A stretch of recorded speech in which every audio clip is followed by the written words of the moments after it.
400 habitants, enlever les enfants, les seniors invalides, les macronistes avérés. Il est difficile de dire que le peuple n'était pas dans la rue, dans notre territoire sud-girondin. Au niveau des mobilisations de tout poil, des métropoles, aux villes dites de province, jusqu'aux chefs, lieux les plus reculés de notre hexagone, les défilés ont été encore et toujours plus massifs. Et ce jour, la 5e fois contre le retrait pur et simple de la contre-réforme des retraites. Pour la première fois depuis quasiment mai 68, l'ensemble des confédérations syndicales historiques ainsi que tous les syndicats indépendants ou de jeunesse se prononcent de façon unanime pour l'abandon clair et net d'un projet de loi. Force ouvrière, pour sa part, reste profondément attachée au slogan « Pour le pain, la paix, la liberté » et ne se laissera pas entraîner dans une diversion grossière qui instrumentalise la guerre en Ukraine pour faire passer ces mesures réactionnaires. Nous ne nous laisserons pas faire maintien de notre régime par répartition pour une retraite décente à un âge décent pour pouvoir profiter de la vie après une vie de travail. C'est ce que nous revendiquons encore et toujours. Préparons le blocage du pays dans nos entreprises et nos organisations, blocage reconductible si nécessaire, jusqu'à faire plier le gouvernement. Non aux 44 annuités, non au départ à 64 ans, retour à 60 ans, nous allons gagner. Il y en a assez de cette société qui sème le chômage et la précarité. Il y en a assez de cette société qui sème le chômage et la précarité. Après, qu'ils soient actionnaires, c'est leur droit, mais ils ne devraient pas avoir à voter pour la retraite à 64 ans. Je me fais des parce qu'ils sont tous répartis. Ce gouvernement devrait faire attention, car plus il s'obstine, plus on est en grève et plus on manifeste. Et plus la mobilisation dure, plus nous décortiquons ce projet et plus nous sommes contre. Le nombre de personnes contre ce projet est passé de 60% début janvier à environ 72% aujourd'hui. Ce gouvernement devrait faire attention, car aujourd'hui, dans notre lutte pour une autre réforme des retraites, nous posons les jalons d'une autre société. Une société plus juste pour tous, plus équitable, plus bienveillante et plus solidaire. Et quand on est unis, comme aujourd'hui, si nombreux, si nombreuses, ça devient possible. Alors ensemble, on continue, on va gagner. Tous au 7 mars, on va bloquer, on bloque tout.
Pas pour le capital, de l'argent pour l'hôpital, pas pour le capital, de l'argent pour l'hôpital, pas pour le capital, de l'argent pour l'hôpital, pas pour le capital.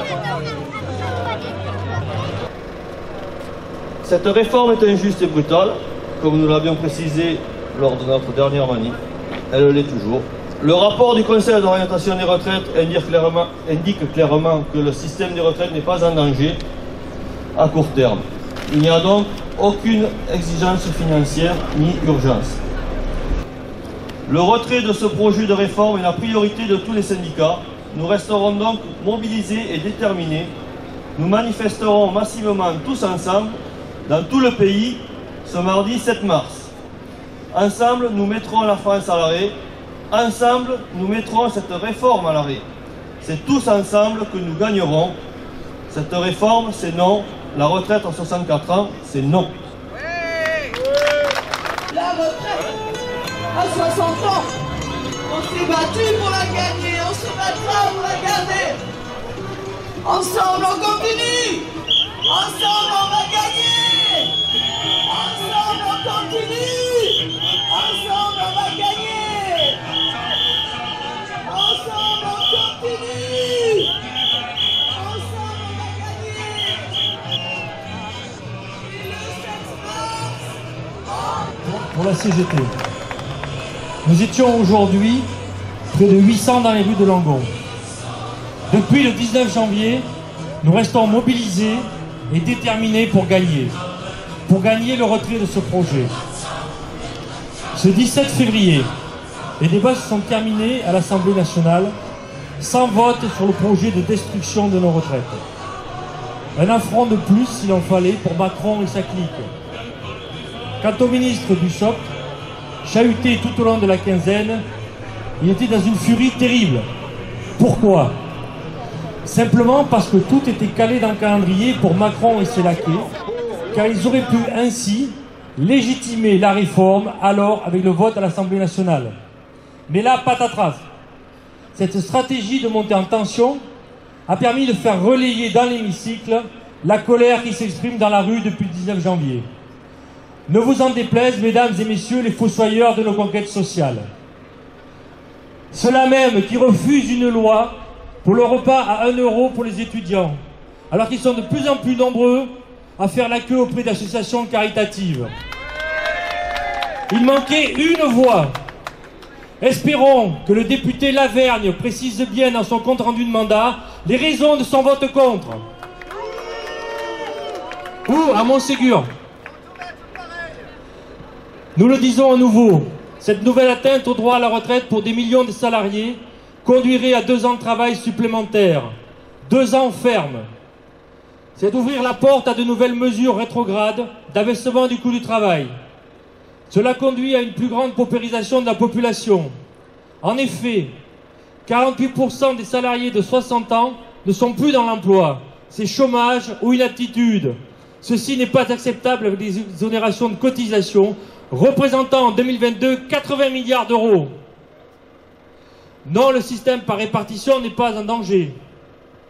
Avec ce projet, non, toutes les retraites ne seront pas à 1 200 € brut minimum. Non, la situation des femmes ne sera pas améliorée, bien au contraire. Oui, Macron répond aux demandes de la Commission européenne. Oui, le gouvernement veut tout faire pour baisser le coût des retraites. Les manifestations sont massives dans le pays et le gouvernement doit écouter les revendications des organisations syndicales. Pour la CGT, c'est la retraite à 60 ans, le maintien de tous les régimes spéciaux. Faire reculer le gouvernement accroîtrait les chances de faire aboutir sur toutes nos revendications. L'intersyndicale confédérale appelle à faire du 7 mars la mise à l'arrêt du pays. Cela signifie que de nombreux salariés de tous les secteurs, ainsi que les lycéens, étudiants, se retrouvent en grève. Oui, en grève. Il n'y a que cette solution pour les faire plier. Nous appelons toute la population à soutenir les grévistes et aider les blocages dans les secteurs où les salariés l'auront décidé en assemblée générale. Pour gagner le retrait, il faut se donner les moyens de contraindre les grands de ce monde à ne plus voir leur caisse se remplir. Quand il n'y a pas de travail, il n'y a pas de recettes pour les patrons. Nous avons fêté hier un bien triste anniversaire. Cela fait 1 an que Poutine et son armée ont envahi l'Ukraine. Il devient urgent et vital de réaffirmer que la seule voie possible reste la construction d'une solution diplomatique et négociée dans le cadre des institutions internationales.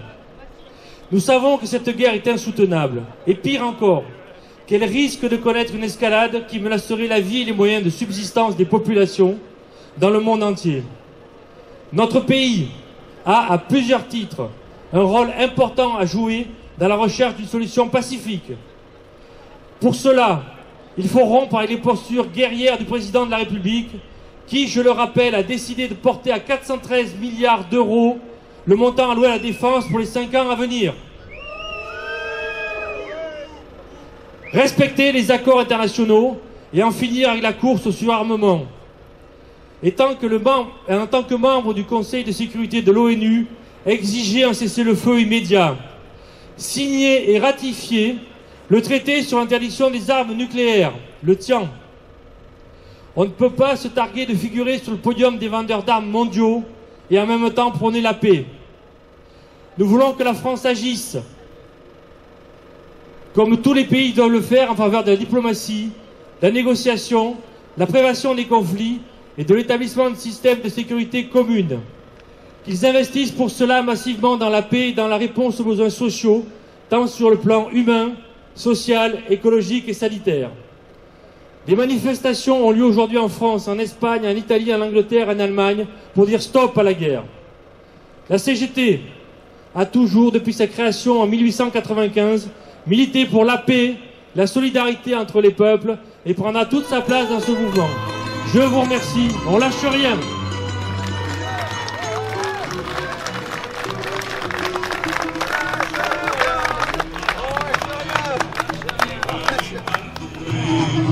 Bella ciao, bella ciao, bella ciao, ciao.